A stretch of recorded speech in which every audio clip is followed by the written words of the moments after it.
My name is Rasheda Kamaria Williams, and I am a mentor. It's a title that excites me more than college graduate, social entrepreneur, and as of recent, published author. Not that I am not proud of those other accomplishments, but I'm truly inspired by being a mentor. Why? Because mentoring makes a difference. Our young people not only need positive role models and someone to show them the way, they also want and desire that in their lives.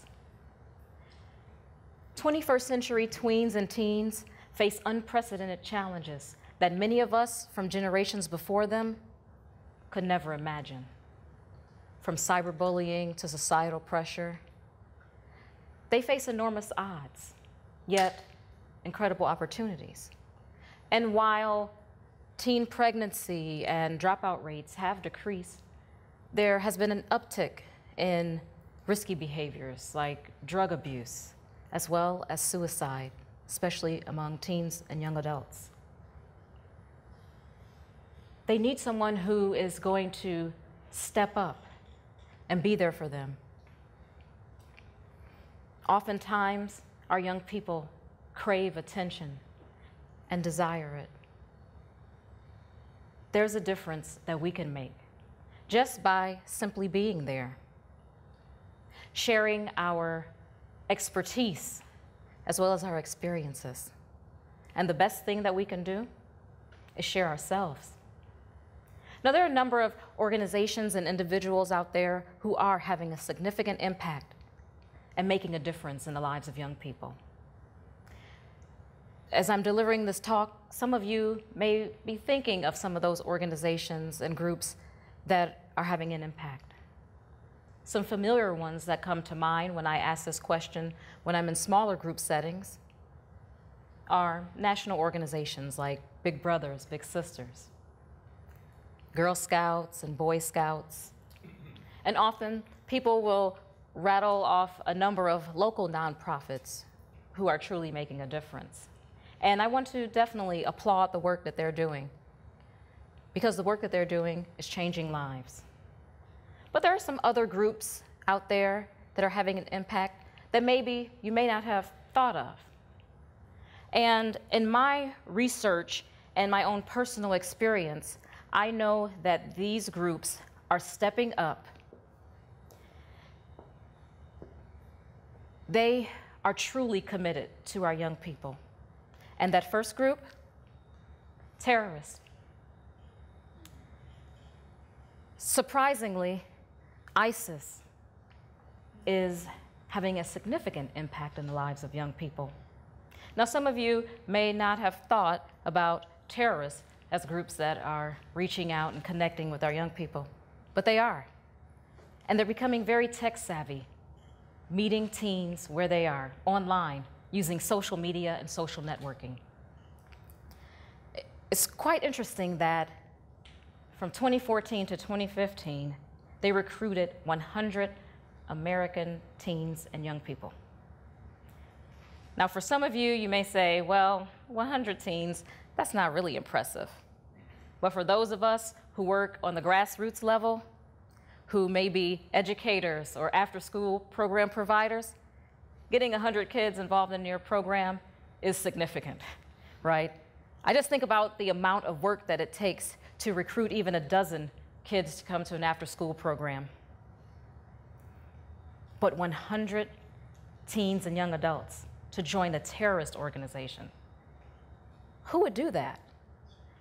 You'd be surprised, like I was, when in 2014 I heard a report, and many of you may have heard about this story as well.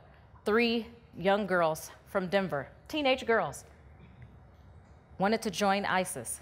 They took a trek across the world, to Turkey, in fact. Well, their plans were thwarted when actually, well, they were derailed in Germany when FBI agents recognized them and sent them back home. 3 teenage girls who felt so unaccepted in their homes and in their communities that they were willing to take a journey into the unknown, into the hands of terrorists. I don't know what was in these young ladies' mind to make them go there, but I do know that many of our young people have the same challenge of finding acceptance and understanding. Another organization that is definitely impacting young people and has stood the test of time in doing so: gangs. I, unfortunately, am all too familiar with gangs. I have a young relative who joined a gang. He wanted to receive acceptance from his father, who rejected him. So he found that the gang was there for him. They provide resources, even perhaps job opportunities, and most of all, family connection that he was missing. So groups like the Bloods and Crips and Aryan Brotherhood, they provide a safe space, or at least that's what young people think when they first join them, for our children to be themselves, right? Young people join gangs because they want to be a part of something. They want to belong. They just want to be accepted. And gangs also, they're becoming very tech savvy as well, taking to social media, interacting with them in chat rooms, even in online gaming. But gangs also have a very old school tactic. They'll meet you at the schoolyard. They recruit young people as young as elementary and middle school, day after day, returning to the playground, asking for that young impressionable person to join them. In fact, there's a gang out of LA that has chapters across the country and even in Canada. And in New York, they're known for their notorious tactics and recruitment of immigrant children. So new Americans who want to feel welcome, well, MS-13 is there for them.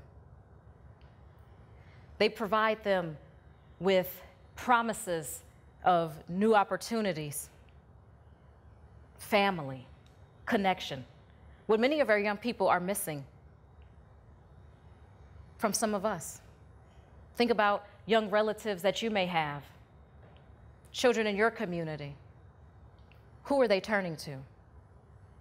They're turning to gangs, and also one of the most loathsome of the groups that is connecting with our children and having an impact in their lives: sex traffickers. Pimps are everywhere, not just internationally and overseas. They're in our communities. They may be your neighbors or your coworkers. They may be online or at your schools. Many of our children who come out as gay, lesbian, or bisexual are thrown out. Teens who announce that they are pregnant or that they're dropping out of school are thrown out by their parents at a time when they need their parents most. But pimps and traffickers, they accept our throwaway babies with open arms. They are dedicated to our young people. And that leads me to the question, how dedicated are we? You see, there's been times when I have hosted events and thought to myself, okay, people are gonna come and show up doing something great in the community, right? Those of you who also work with youth and work in the community, you may have had this experience. You invite 50 people and 6 show up. Anyone ever have that experience? Right? And you feel discouraged. You feel like, what's my purpose? Why am I doing this? I'm not going to make a difference. Do you think that pimps think that when they reach out to young people and they're rejected? Do you think they give up? No, they keep at it. Do you think that those gang members who go to the schools day after day, do you think they really care that, most of these kids are going to turn us down, but guess what? There will be a few, like my cousin, who give in because they want to be accepted. Some of you out there today may be wondering what you can do. Well, I would suggest that we be as committed to our young people as the terrorists, gangs, and traffickers are to them. We have to be more committed to the young people in our lives than our fear of rejection. We have to be more committed to them than our anger and frustration with them. When they get out of line or when we disagree with them, we shouldn't just say, you know what, I'm out of here, I'm done. Turning our backs on them is not an option, because guess who will be there when we turn our backs on them? These folks. And they'll be there day after day. So there are a number of things that we can learn from them. One is patience. We must listen to our young people and listen without judgment. I know we want to give them advice and we want to always project our expertise, which is great as a mentor, but sometimes just listening can make a world of difference. Persistence. Even when we're not seeing eye to eye, we need to be there for them. When your children get home from school and you ask them, how was your day? That was all right. Or they may not answer you at all. Probe a little more. Be persistent in your ask. Consistency. Just like the gang shows up to the schoolyard daily, we need to show up for the young people we love and care for. And most importantly, commitment.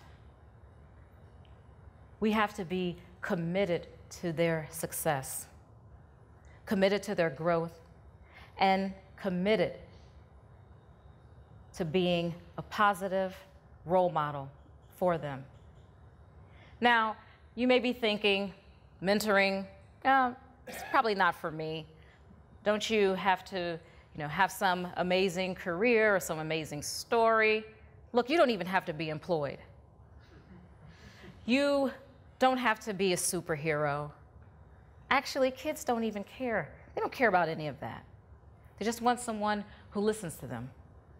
They just want someone present in their lives. So if you have a big heart and a little time, please consider becoming a mentor. It was one of the best decisions that I made 15 years ago when I became a mentor. And I'm proud to say that I've been a mentor to this young woman for the past 8 years.